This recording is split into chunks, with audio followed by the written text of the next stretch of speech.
Hi, thank you for calling Power Up Company. This is Brent. How may I help you? Hi Brent. So I'm calling because you guys overcharged me. My subscription to you guys is supposed to be a flat $30 per month.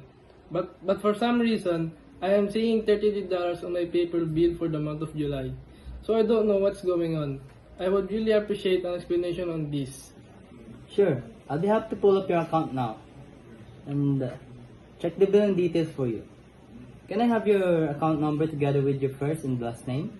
Sure, it's 676767 and my full name is Lance Aramin.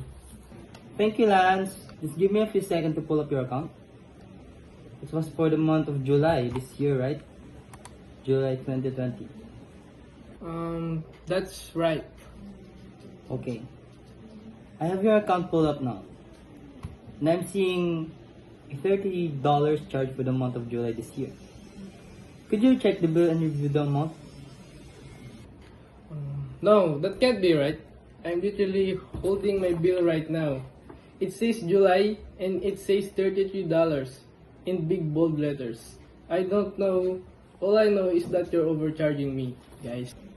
Yes, Lance. I also checked your other month's charges this year from January to July 2020. And of these months, you were only charged $30. Let me just check further though.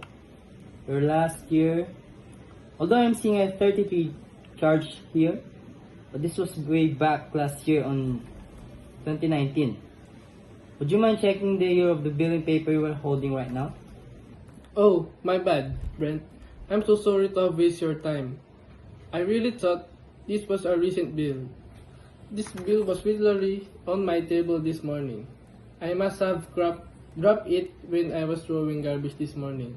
So embarrassing. Sorry. No, don't worry about it, Lance. You're fine. It happens to all of us, you know. Thank you, Brent. I appreciate it. You're welcome, Lance. Is there anything else that I can help you with today? Maybe? No, Brent, that's all. I won't waste any more of your time. Have a good one. Have a good one, Lance. Thank you for calling Power Up. Bye. Okay. Goodbye.